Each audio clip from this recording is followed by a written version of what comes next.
So congratulations on 7 years. I understand 7 years as CEO of the Convention and Visitors Bureau. Tell me a little bit about that. Yeah, I mean, it's exciting. June 13th was my 7th year anniversary, and it's, time has flown by. When you look back and you see what we've been able to accomplish in those 7 years, I'm very proud and honored to have this role. That's awesome. Yeah. Well, and even in the last year and a half, you've gone from being a city department as the Convention and Visitors Bureau to being now a nonprofit under the name of Visit San Antonio. Tell me a little bit about the opportunities first of how that's provided. The industry, meaning many of our traditional stakeholders, the hotels, the restaurants, the attractions, had talked about this transition for many years. And part of it was to afford us that speed to market and to be very nimble.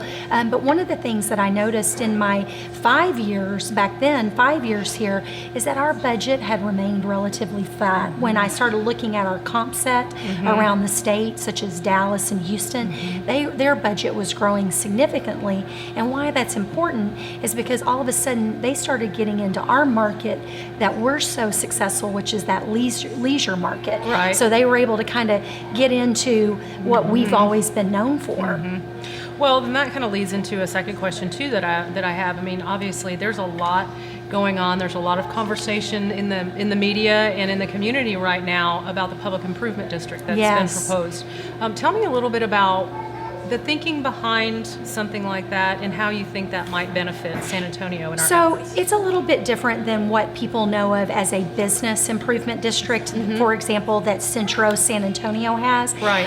The Tourism Public Improvement District, this actually has been a trend ongoing in destination marketing organizations because we recognize that the hotel occupancy tax can only take you so far, and we need to grow and expand because we know that he who has the loudest voice gets the loudest message about inviting the world to your destination. Right. So coupled with that and in the interest of the hotel community, and in fact the San Antonio Hotel and Lodging Association is the one that is the lead in driving this because they're the ones that would self-assess themselves. Right. So what happens, for example, in Dallas, because the Tourism Improvement District's not based on property tax. It is when you stay at a hotel, you pay a hotel occupancy tax, and then this would be a nominal fee, and that nominal fee would go into our marketing and sales efforts. Right. What is the driving concern around that and driving the discussion around that? Well, I think people may be a little confused because they think it's a direct tax and that maybe residents would be impacted, and that's just simply not true. As I mentioned, it's a user's fee, and they will pay it based on their hotel stay, and it is very common. There's now over 160 tourism improvement districts around the country, so it's something that we know is a proven entity. From all of our research, there's not been one community that has dissolved their tourism improvement district. That's good to know. Yeah. Really good to know. Yeah. Well, I'm glad you clarified that because there's a lot that's being said right now. Yeah, so sure. Thank you for that. And then turning to something more celebratory. Yes. Tell me, with the city's tricentennial this year, how that has impacted your marketing efforts and how you feel you all have been able to kind of dovetail on the tricentennial efforts. Well, sure. I mean, it was exciting. I mean, there's no other city in Texas that can claim, their tricentennial or 300 years.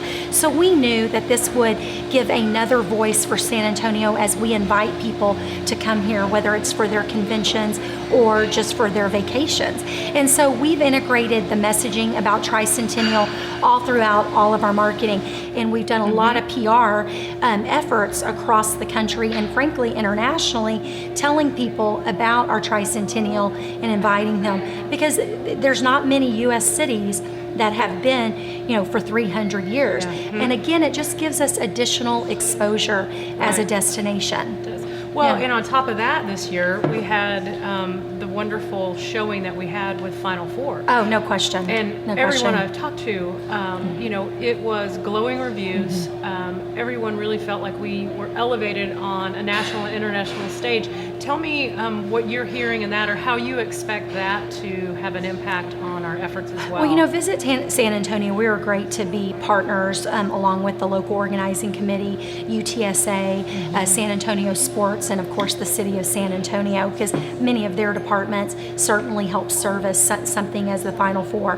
Many things that you worry about, and something that our industry is very focused on is safety. But when you look at the Final Four, from safety to the execution to just the overall fun and just the getting in and out of the facilities, right, everything was a home run. Yeah. I was getting texts over that weekend. There were people calling us, but we also leveraged it to bring in some of our major customers, right, and media, because who's going to say no to coming to the Final Four?